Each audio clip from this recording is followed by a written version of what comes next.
AMC, America's Black News Channel. Watch 15 minutes. Share with everyone. Finally, news that speaks to us. When we encourage our children about the virtues of reading and comprehension, us adults often extol the virtues of being able to visit any place, real or imagined, through the pages of a book, from slaying the dragons to finding caves of treasure to actually learning about our history. The list of adventures is endless. Renee Matthews is a medical correspondent and host of Out of Office with Dr. Renee. She's also an author with a passion for literacy. Dr. Renee, it is often said that art imitates life, so tell me why you chose to write a book about food allergies. What's your story? I was born with food allergies, but of course, I'm 45 years old. And when I was born, not everyone had them. And now it seems like, you have preschools that are peanut free, you have elementary schools that are completely nut free.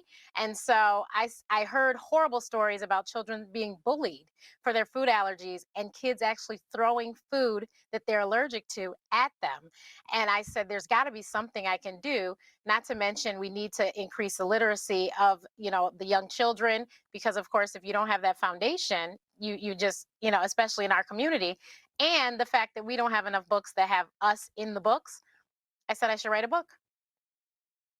Yeah, as a grandfather of a granddaughter who has food allergies, I just want to say thank you, by the way, because you're right. Welcome. When I was growing up, it was not as big a deal, but now it is.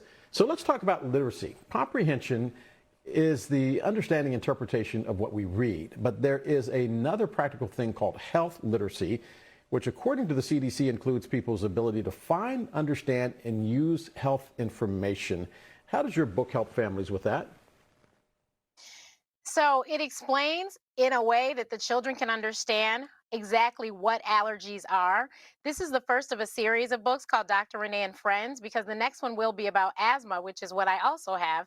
And so we touch a little bit on asthma in there as well, but it explains it clear enough so the kids can understand. And I'm hoping that if they have an understanding, then they won't think that, because somebody is allergic to something, they're not too different, because, as kids, you don't want to be different. You want to blend right in.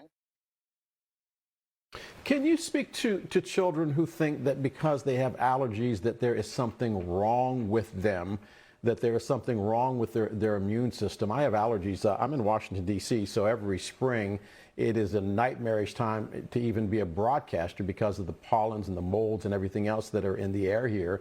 But children believe that because they have allergies, they have weakened immune systems, when it is exactly the opposite. Their immune system seems to be in overdrive, correct? Correct. So yeah, I want them to understand, and that's that actually I wrote an adult book first because I wanted parents to know that their kids are going to be normal. They can live normal lives as long as you treat them normally. And I've lived in other countries, I travel, I eat all along the way. And so that's what I wanted kids to understand in the book. Renee, of course, the book is about me. The Renee goes to a birthday party just like other kids do. She just had to bring her own cupcake. And so I want them to know that yes, you're normal, you're fine. You just happen to have allergies. So how do you talk to that child that says that they can't have peanuts? They may be allergic to certain milk and egg and dairy products, but how do you make them realize that that is their immune system and that they're not sickly? Because if they do happen to have an adverse reaction, they get sick. Right. It's really, I take note from my mom, the way she treated me. I was the only person in the house with these allergies, and I have a sibling. And so my mom just treated me just like she treated my sister. So everything was normal. It was just Renee could only eat this, cannot eat this. And actually, my list is kind of long. I'm allergic to citrus fruits, eggs, nuts, wheat, barley, rye, chocolate, and seafood. And that's a long list. So my mother just treated me like everyone else. I just asked a lot of questions when I went to eat, went to other places and ate. And that's the thing. If you just treat it like it's no big deal.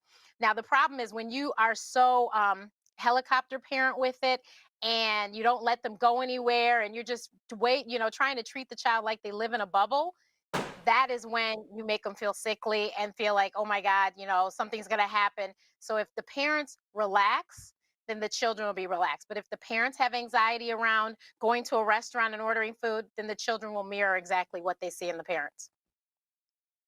Dr. Renee, speak to the grandparent, the grandma or the grandpa, you know, the old black grandma and grandpa says, boy, girl, ain't nothing wrong with you, that wants to sneak in a peanut, wants to sneak in some dairy, wants to sneak in an egg because, you know, you just need to introduce it to your system and that way you'll get used to it. How dangerous is that? That is deathly. And so I think because we've had so many unfortunate stories in recent years, if you could just explain those stories, show them on, show them on the internet, show them in the magazines and the newspaper these stories, then I'm sure that they will understand. The last thing they want to do is to harm their grandchildren. I can tell you from experience, my grandfather smoked, and once I came along, every time I would come over, he would have to stop. Guess who quit smoking? Yeah, so let me ask you this. I got 30 seconds left. What's the best message you give to parents with regards to all of these allergies? Because you're right, it was not a big thing when I was growing up. It is a big thing now. My message is please just treat them like all the other children, and they will grow up to be just like everybody else. You cannot treat them like they're sickly, like someone who has terminal cancer or something. You cannot treat them like that. You have to just let them know these are what allergies you have. You need to let whoever's feeding you Right. know that you are allergic to these things. You need to ask questions. And the book is entitled No, Renee, You Are Allergic. Dr. Renee, as always, thanks for being with us. That is the book right there. You are watching DC Today, and we will be right back.